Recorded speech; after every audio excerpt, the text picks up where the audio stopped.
is an essential component of change in practice. And with that, I segue over to Vanessa. Great, thank you, PJ. So hi everybody, my name is Vanessa Morley and I was the Healthy Beginnings for Preschoolers 2 to 5 coordinator. So next slide, please. So PJ has mentioned quite a bit about how we went through this process of developing the Healthy Beginnings toolkits, but I'm just going to give a bit of a brief overview, and then I'm actually going to present the data that we collected from the training sessions and the participant feedback. So we based the Healthy Beginnings model on a model that was used for the Healthy After Schools initiative. So PJ showed it to you briefly before, but we have better practice guidelines, practices, we have a family connection piece, and then we also have an environment piece. So we're using a whole settings approach where we want to target the places where children spend their days. So the goals of Healthy Beginnings 2 to 5 was that 5-2-1-0 approach. So we wanted to increase the vegetable and fruit consumption, decrease sugary drinks, decrease screen time and sedentary behaviors, as well as increase the physical activity time. So from all of this, we ended up developing 2 manuals that have been piloted with over 114 childcare practitioners. We have one manual called Healthy Eating and Sugar Sweetened Beverages, and then the second manual is a physical activity and screen time, and that's what I'll be focusing on. So next slide, please.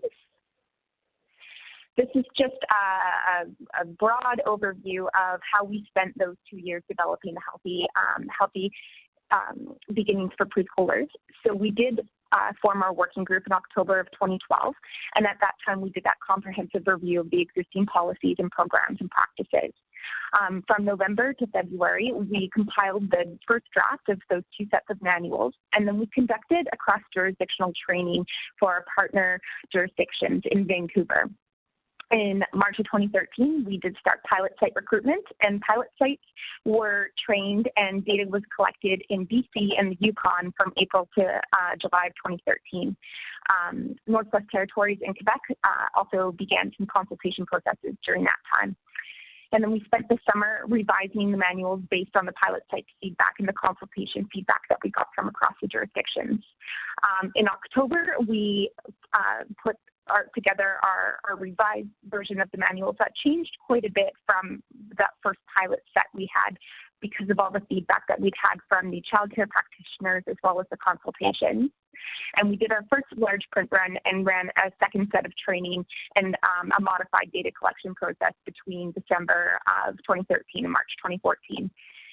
We were then able to make those final changes and roll out our final training sessions from April to September of this past year. So next slide, please.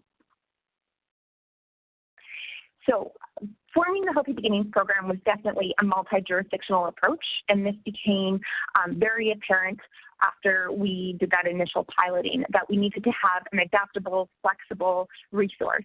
And right here is a screenshot of the Healthy Beginnings website, and you can see we were able to add jurisdictional pages where we could host jurisdictional specific information, but all of the Healthy Beginnings resources are available on the website for easy access and downloads, and that was really important for us. So next slide. So key points with the manuals that we learned and that we used was that we needed to have resources that were at your fingertips, available, easy to find piece of information for childcare practitioners. Because we were presenting them with these better practice guidelines, we didn't want them to have to search for the resources that they needed to implement these guidelines. So the manuals are filled with one-pagers with safety tips, ways to involve children, definitions that we're getting into with fundamental movement skills, tons of games, there's recipes, activities, all sorts of stuff that the practitioners can just easily access. We also use the train the trainer approach. And so quite early on as well, we learned that the training needed to be very interactive. It needed to be fun and engaging, and we needed to give lots of time for questions and discussion opportunities. And this was apparent from the feedback that we collected in the pilot training that the practitioners really enjoyed this time to be interactive and engage together and work together on some lesson planning and to really have a training environment that they felt that they could be involved with and take ownership over, but then have their jurisdictional coordinator there to support with questions, provide the information, and clarify those concepts. We also learned that Healthy Beginnings resources needed to be adaptable and flexible. So like I said, when we did that first round of pilot center training, we then realized that we needed to build the manuals into standalone sections following that whole settings approach. So the guidelines are standalone, the practices section are standalone, same with the environment and the family sections. And we came to this because we understood that there was existing policies and practices within jurisdictions that we needed to make sure that we honored and that we did it in a way that was easy. So if a jurisdiction has their own guidelines and practices that they want to follow, they could pull out the Healthy Beginnings ones and supplement it in. And a lot of practitioners also have other resources available that they could just build in and add into these models and into these manuals and have everything right there at their fingertips. So next slide, please. So just briefly, of course, we experienced some challenges and some facilitators. It was a bit of a struggle getting some of the centers to commit to the pilot center training because we were asking for a 10 to 12-week commitment of their time. And this included things like submitting lesson plans, doing mid-pilot interviews, a focus group at the end. They did pre-post knowledge confidence training. They did a self-assessment pre-post pilot as well. So it was a little bit tricky getting some centers to commit to that. And then there was also some concern that we were duplicating resources that had already existed. And again, this is where we wanted to make sure that we had that adaptable, flexible resource with those standalone sections so that we could honor those other resources that are already available. Of course, working across multiple jurisdictions, it takes a lot of time to run a pilot project like this. And another issue that we had was we found that many centers actually no longer provided the meals and snacks, but the parents provided them instead. And this was a key component for the Healthy Beginnings pilot training because we wanted to know how like on the other side, how the healthy eating practices and sugary drink practices were being influenced. But altogether, the centers were really happy to have a resource of this type. And much of the feedback said that it was a concrete resource with concrete guidelines that fit well into their current practices. So it just gave them that extra information that made it easy to implement these better practice guidelines that we were asking. And that they really enjoyed having all these tips and ideas, and it gave them a lot of new ways of being physically active, of getting the kids more engaged, and also of bringing the parents on board. So next slide. So I briefly went over this already, but we did data collection across BC, Yukon, and Northwest Territories. We did a pre-post knowledge confidence survey, and that is going to be a lot of the data that I share today. As well, with the pilot centers, we had them do a pre-post knapsack, which is a self-audit that looks at the nutrition and physical activity and self-assessment for childcare. So it's a tool that was developed out of the States. We also did a consultation process across all of the partner jurisdictions, and then we did jurisdictional coordinator interviews. So next slide, please. So I'm just going to share some of the training results with everybody here. So we used SPSS to run descriptive statistics and paired sample t-tests on pre and post training surveys. So we really wanted to know how training influenced childcare practitioners' knowledge and confidence. So generally, their overall satisfaction with the information that they acquired during the training session was they were extremely satisfied satisfied. So next slide, please. And here showing how useful the information was provided. Again, huge numbers here showing that it was extremely useful to useful. So it's important to note too with some of the somewhat useful, and we'll see on another slide here that some of the people that attended the training were no longer practicing early learning practitioners, but they might have been licensing officers, they might have just been upkeeping their training for their own knowledge and confidence, or we had quite a few students as well that weren't quite into practicing yet. So Next slide, please. And just some of the qualitative training results here, that they loved the hands-on activities, they loved playing the games, lots of ideas and tips, and they found the handouts were fantastic. They liked having the different games, and it was that they enjoyed learning about the amount of time required for physical activity, as well as the different types of games that they could learn to play together, and it was very clear and easy to understand. Next slide, please. And a few more results here, that they really enjoyed the workshop. It was great, useful information, great presentation, good information. It was great to get everybody involved. One that I like here was from one of the post-pilot feedbacks, was that before they were not doing any teacher-directed activities other than walks. And now it has made them, the early learning practitioners, aware to set up activities for the kids to do.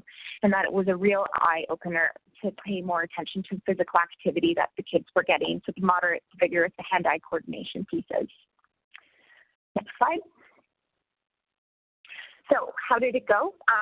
I think this is a very interesting slide. So we trained not only licensed childcare practitioners, but also family-based practitioners that don't necessarily have to have the licensing.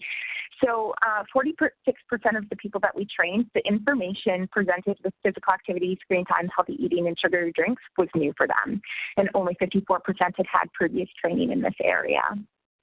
Next slide. And we also had a huge number of intent to use. So over 90% said that, yes, they were going to use this information in their center. And again, those maybes and those no's are likely due to the students and the licensing officers and the non-practicing ECEs who were just taking the courses for their own information. Next slide. And how useful the training was for them. Again, we had 94% say that the training was extremely useful to useful. So again, very practical, easy, something that they can take back to their childcare center. Next slide. Yeah, and the confidence. So here we asked how confident they were to change the childcare setting based on these best practice guidelines that we provided them in the training. And again, we show great numbers here that practitioners were extremely confident to influence the childcare setting. Next slide. And this is just a bit of information with the pre-post knowledge. This one's pre-post, yeah, knowledge levels. So again, we actually showed statistically significant changes across all levels that we measured here. So from when the practitioners came in, we were able to influence their knowledge levels for locomotion, coordination, balancing, moderate to vigorous physical activity, screen time guidelines, active free play, the importance of outdoor and nature play, and then getting into the other guidelines as well. So next slide. And again, here we looked at those same elements, but we compared their confidence levels. So again, these all increased significantly, and we were able to show that this training was positive in having childcare practitioners feel confident in their ability to take it back to the childcare setting and to influence these changes. Next slide. And just a bit of extra information here, just the number of kids that we were able to impact in the training. So altogether, we had about 1,065 children that we were able to directly impact with the Healthy Beginnings training in each jurisdiction. And it's important to note that Quebec is now into their training process this fall. So it was after we finished our pilot site and our data collection for the KCO2 project, they ended up having a slightly different process than we did for the other jurisdictions. So they're just a little bit behind us, so their data isn't in here. Next slide. And then these were the number of individuals who actually received Healthy Beginnings training per jurisdiction, and these are specific to the individuals who received the full training session, which was a 3-hour session. So again, we were able to influence 114 practitioners across the 3 jurisdictions. Next slide. So just to wrap it up, what does it mean? We know that the training of physical activity and screen time can positively influence the childcare practitioner in their knowledge and their confidence to improve the childcare setting.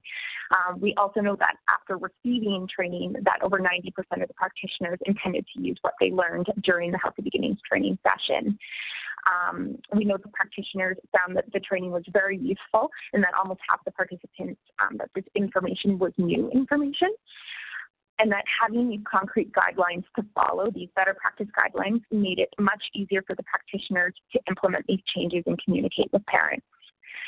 So just a bit of a quote down here. So the practitioners told us that they learned about unhealthy messages directed towards children on TV, new activity ideas, and the benefits of the recommended daily physical activity. They also found that the resources were helpful for putting together weekly plans, incorporating the new activities, and training new staff. All right, next slide. Yeah, segue. That's it.